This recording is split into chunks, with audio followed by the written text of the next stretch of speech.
All right, people, welcome back.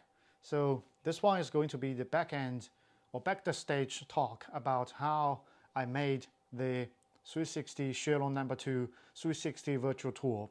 That's on my YouTube channel. All right, if you haven't seen that one, please jump to that one first. There's a link in the description below. You can either watch it on YouTube or you can just put on your headset and watch it in a more immersive way. All right, so here's my working notes. So I'm going to talk about a few things today in this video. So I'm going to address the choice of the medium, why I go for 360, the design of interaction, as well as some other specific customizations about it. So the first question when I think about making this tour is the choices between whether it's a spatial video, because I wanted to create an immersive experience. So it's whether a 360 or it's a spatial. So to talk about that thing, I would like to talk about the ships first.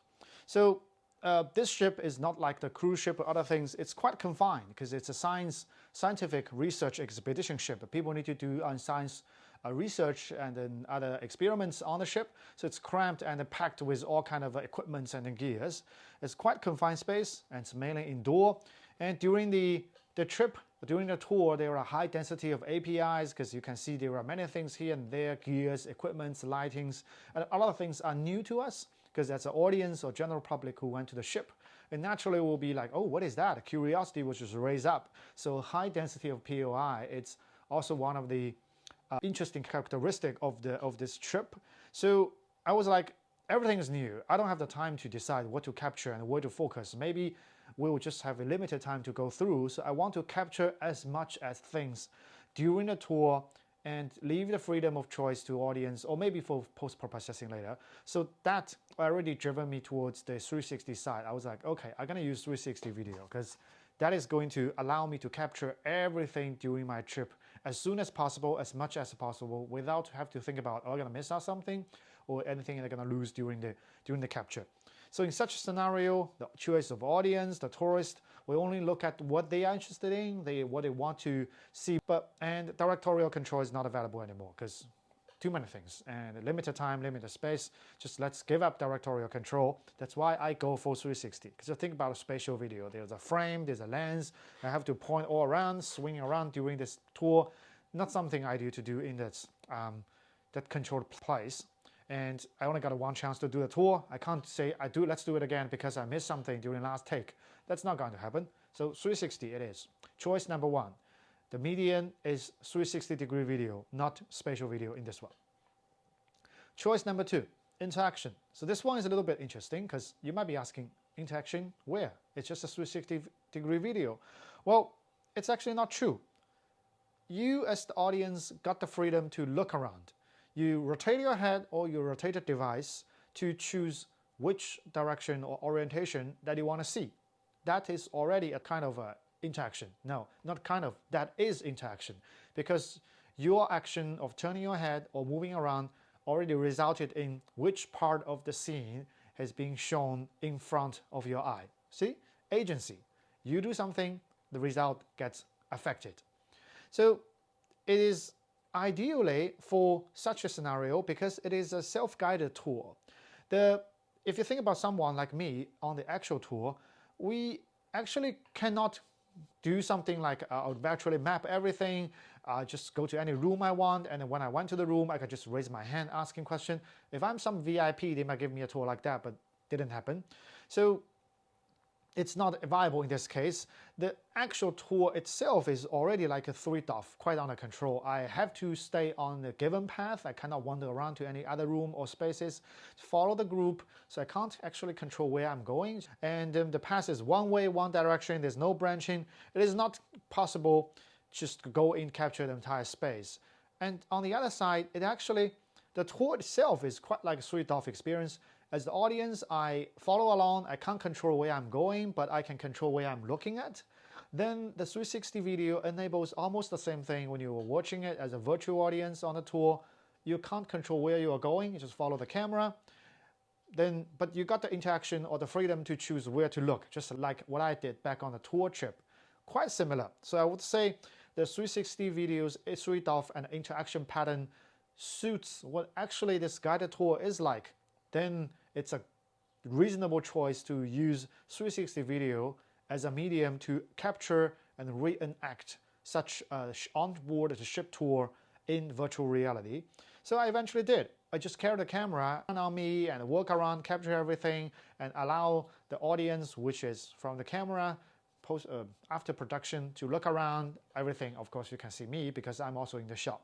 But that, quite like I'm following the group, you are also following the group. That's about suite-off interaction. So then I would like to talk about some other production considerations. So the 360 tour, I made a few design choices that you can see. First, you see there's a mix of narration, audio, music, as well as the original audio. So my narration comes in because the tour was originally in Chinese, and considering the audience, that's why I muted most of the Chinese introductions, but kicked in with my own English voiceover as a brief hint about where we are, like where we are in the space along the timeline, to give the audience an idea of where we are going, what's next, and what it is, so they don't get lost. Otherwise, everything on the ship is like new to other people, and they need some guidance, just what we did when we were actually on the board. But the original audio, some of the engine noise, some of the equipment noise, I kept some of them there, very subtle if you can listen carefully.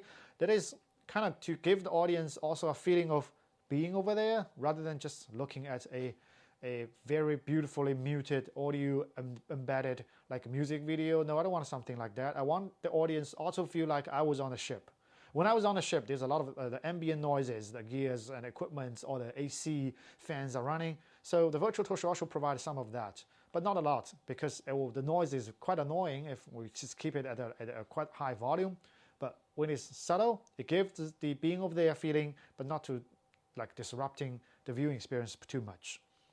And if you pay attention, that the speed is another thing that I played around to give the virtual experience a little bit more subtle improvement, I would say. First, the entire tour is not played at 100% speed of the original footage.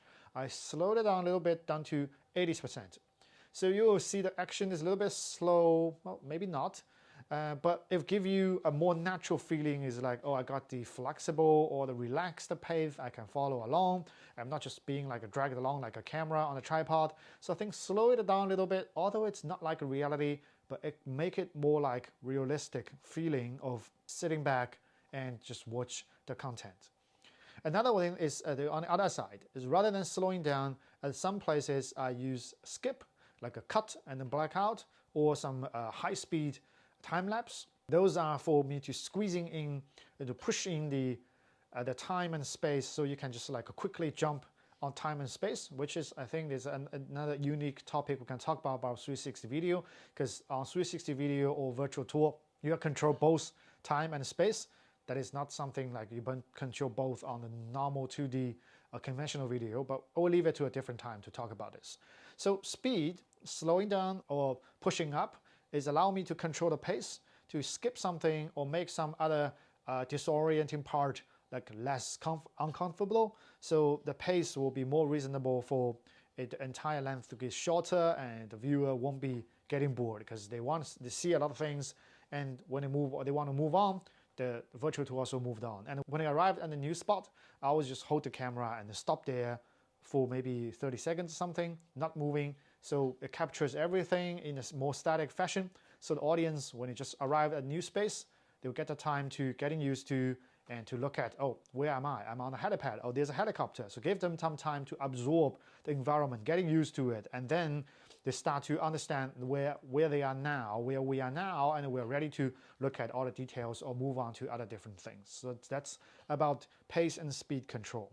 And everything about it, about using different audio mix, the speed control, or also the choice of suite-off interaction. If you haven't noticed anything very obviously, which is good, it means everything is embedded into the virtual tour experience naturally and without interrupting you or pulling you away from the being there feeling of immersiveness. So if you are curious, you can go back to watch the entire 360 tour again and pay attention to those small details, see if you can grab all the design choices, considerations that I did and I put into the virtual tour. And if you have questions or anything you think that is not actually what you think of, or you have a better idea or have a different option that I can try, I'm very open to those suggestions and comments. Just leave your thinking below and let's have a discussion about it. and maybe I will try something different in the next virtual tour. Until then, I will see you in next one. Thank you for watching.